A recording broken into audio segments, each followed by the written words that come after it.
2 pour le prix d'un. 2 pour le prix de 2. 2,5. Ah, mais ça, c'est bien vendu, docteur. Bonjour, docteur. Bonjour. Philippe de Chazourne. Vous exercez où pour commencer? Parce que même si vous êtes très connu, on ne sait pas, il y a peut-être une personne qui ne vous connaît pas. Alors, en fait, je suis sur l'île de la Réunion depuis 40 ans. Et oui, ça ne nous rajeunit pas. Et j'ai exercé le médecin généraliste, médecin omnipraticien. Parce qu'un généraliste, il est censé savoir beaucoup de choses sur tout. Et surtout médecin du doute, parce qu'un médecin qui ne doute pas, je pense qu'il faut qu'il change de métier. Mais un médecin qui ne doute pas, c'est qu'il remet pas forcément en cause ce qu'on lui a dit de dire ou lui a dit de faire. Voilà. Et en plus, j'ai une petite carrière hospitalière dans le sens où j'ai été régulateur au centre 15 pendant 30 ans. Et j'en suis parti depuis la crise Covid où seul le Doliprane était préconisé. Et le milieu de la recherche où j'ai fait pas mal d'études randomisées double aveugle, comme aiment bien les autorités, notamment sur le diabète et sur le chikungunya en 2006. Donc quand je parle d'un sujet, c'est que je l'ai pratiqué moi-même et je me mets maintenant à écrire, puisque c'est finalement une vraie thérapie d'écrire et aussi l'expression de choses qu'on n'écrit pas, qu'on peut pas forcément écrire sur des journaux ou des sites. Ah, vous n'avez pas une rubrique dans Le Monde? Alors Le Monde fait partie de ces journaux qui, je crois, ne nous aiment pas beaucoup, avec d'autres. Après, je serais ravi de les rencontrer. Vive le débat. Peut-être en dehors des locaux du Monde, parce qu'on s'aperçoit que quand on est dans Le Monde ou dans un ordre médical, on n'est pas la même chose, le même individu que quand on prend un café entre soi et tout seul, sans caméra et sans personne qui écoute. Argumentaire contre argumentaire, je serais ravi de rencontrer toutes les personnes. J'ai mon petit argumentaire pour vous, qui découle ni plus ni moins de la Haute Autorité de Santé, où j'ai été correspondant à La Réunion pendant 10 ans. Primum non serré, consentement éclairé, balance bénéfice-risque, serment d'Hippocrate ou d'Asclépios pour ceux qui connaissent. Voilà, c'est SMR, service médical rendu, ASMR, amélioration du service médical rendu, c'est les points forts que la Haute Autorité de Santé et sa commission de transparence édictent pour donner un remboursement à un médicament ou sa mise sur le marché. Je pense que l'immense majorité des médecins ne savent pas ce que c'est que le SMR et que le ASMR. C'est d'ailleurs l'objet de mes conférences que j'ai donné déjà 2 fois à Annecy, le 4 septembre, Chambéry le 9, et que je redonne à Mirabel et Bacon dans la Drôme, à côté de Crest, le 16 septembre et le 18 à Lyon, et que je donnerai aussi à La Réunion. C'est très important que les patients deviennent acteurs de leurs soins, ce qu'on appelle des actions, pour interroger leur médecin sur ce qu'ils savent vraiment de la petite pilule rouge ou bleue qu'ils préconisent à leur médecin, en dehors de la belle blonde qui est venue leur vanter l'efficacité. Derrière ça, il y a donc cette ASMR, cette SMR et ces niveaux de preuve de recommandation qui sont la base finalement de tout ce que fait la Haute Autorité de Santé.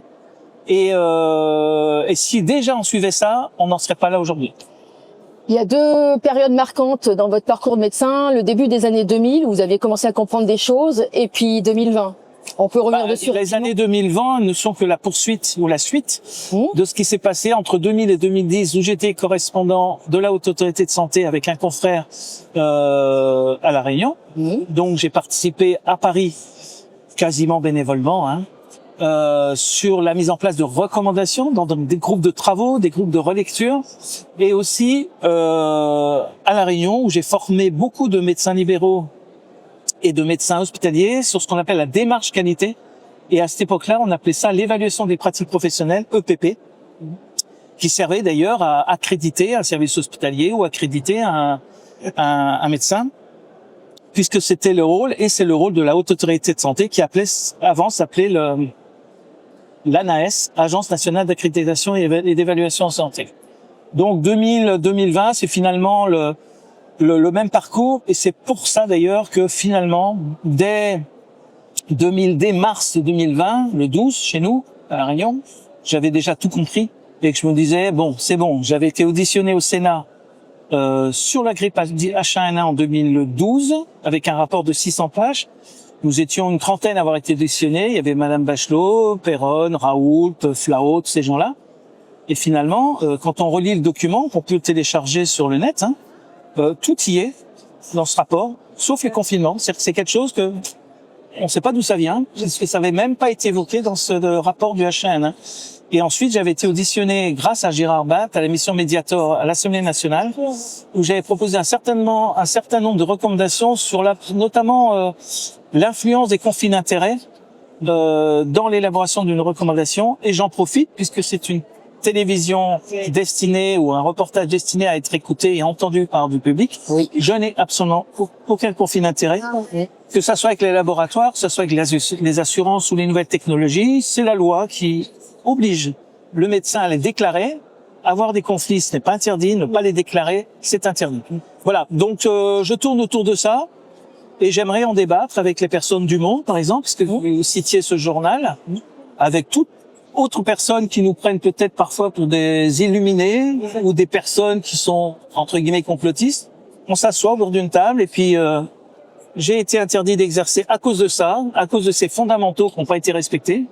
Ni plus ni moins, je n'ai pas de colère. Simplement, je souffre pour tous les gens. Et on a vu une personne tout à l'heure ensemble, eh bien, qui quelques jours après une dose, est-ce que c'est sûr ou pas que c'est dû à ça? On n'en sait rien. Mais il serait temps que les autorités s'intéressent à toutes ces personnes, parfois en pleine jeunesse, et qui sont obligées d'arrêter leur métier, parfois de soignants, au détriment des patients, évidemment, parce qu'ils ont des effets délétères d'une injection qui n'a jamais prouvé ni son efficacité, ni sa non-contagiosité, ni sa protection envers les personnes âgées ou les enfants. Voilà, bon, humble combat qui devrait être celui de tout médecin qui a prêté le serment d'Hippocrate. On peut dire un dernier petit mot concernant le CSI que vous avez, auquel vous avez participé longtemps, et où en est-il aujourd'hui? Déjà, dire. Alors le CSI, c'est vraiment une très grande famille. Oui. Parfois, les gens pensent que bon, c'est un groupe de copains qui se sont retrouvés le jeudi soir. Personne ne se connaissait, c'est ça qui est extraordinaire. Quand je me rends compte qu'à La Réunion, avec les 3 heures de décalage, notamment en hiver, ça commençait à minuit, je me dis, mais comment j'ai fait pour tenir 150 émissions? Oui, ça continue. J'ai un peu levé le pied. Parce que les horaires étaient vraiment difficiles. Mais c'est vraiment une équipe magnifique, et l'équipe actuelle est aussi magnifique. Il faut durer. Le plus dur est de durer dans la durée, dans le temps. Tout à fait. Certains s'essoufflent, c'est pas grave, ils vont reprendre la respiration pour être de plus en plus forts avec nous quand forcément quand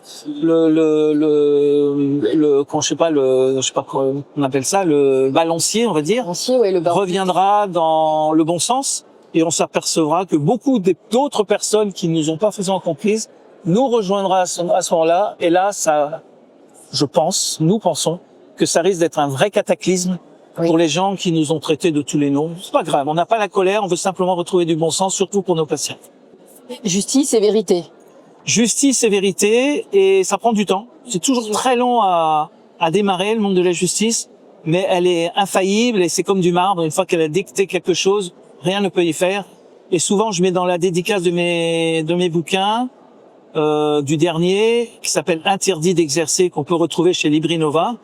La vérité est dure comme la pierre, explosive comme un volcan, puisque je suis de La Réunion et qu'il y a la fournaise, ce volcan qui est très souvent en éruption. Voilà, en quelques mots, mon petit parcours. Il y a plein d'autres personnes qui ont ce même genre de parcours, qu'on connaît moins.